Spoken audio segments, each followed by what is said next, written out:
Sometimes life breaks us in ways no one can see.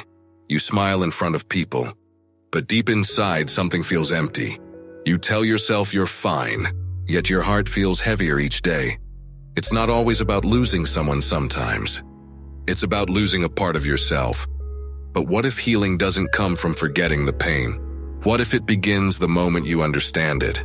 Today's story is not about success or failure. It's about finding light again after darkness. Stay till the end, because this story might quietly heal your heart. Once, in a small quiet town, there lived a young woman named Mira. She was kind, gentle, and always smiling. But lately, her smile had started to fade. She used to wake up early, make tea for her mother, and watch the sunrise from her window. But now, even the sunrise felt dull. Months had passed since her best friend, the one who understood her without words, had moved far away. Mira still went to work, still spoke to people, but her heart wasn't there anymore. Every evening, she sat by the same old bench near the river, listening to the water and wondering why life suddenly felt so heavy. It wasn't sadness she felt, it was emptiness. Like something precious had quietly disappeared from her world. One evening, as Mira sat on her usual bench by the river, an old man came and sat beside her. He looked tired but calm, holding a small wooden bird in his hands. For a while, they both stayed silent, listening to the soft sound of the water. Then the old man smiled and said, "Do you know why I come here every day?" Mira shook her head quietly. He continued, "I lost someone I loved a long time ago. At first I thought time would heal me, but it didn't. What healed me was learning to talk to the world again."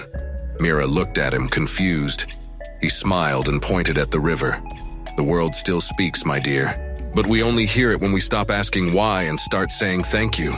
Something in his words stayed with her long after he left. That night, Mira couldn't sleep. The old man's words echoed in her mind. Stop asking why, and start saying thank you.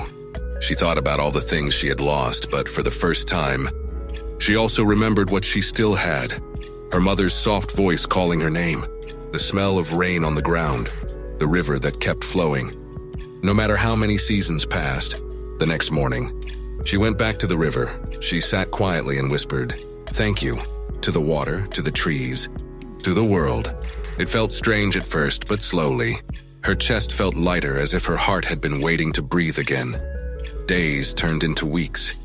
Every morning, Mira found one small thing to be thankful for: a cup of tea, a laugh from a stranger, a quiet sunset.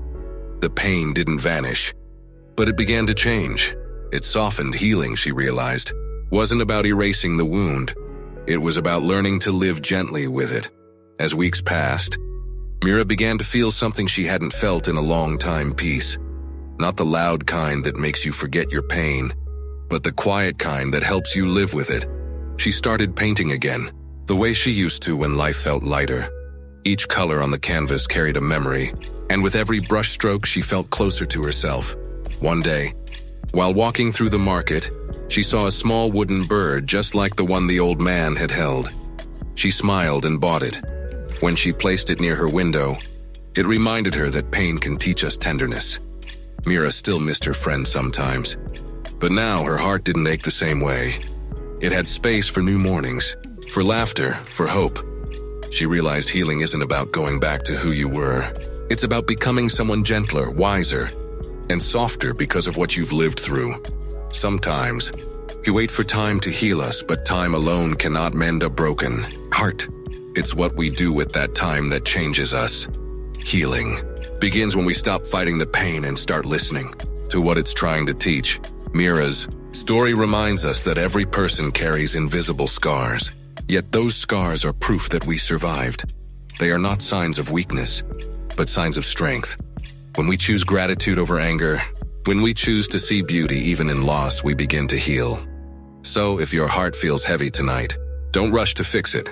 Just breathe, be kind to yourself, and whisper a small thank you to life. You're already healing. Even if you don't see it yet, every heart breaks differently, but every heart can heal. Sometimes all it takes is one small act of gratitude, any gentle moment of truth. Remember, your story isn't over yet. Keep breathing, keep hoping, and let kindness guide you forward. Thank you for listening. and take care of your heart.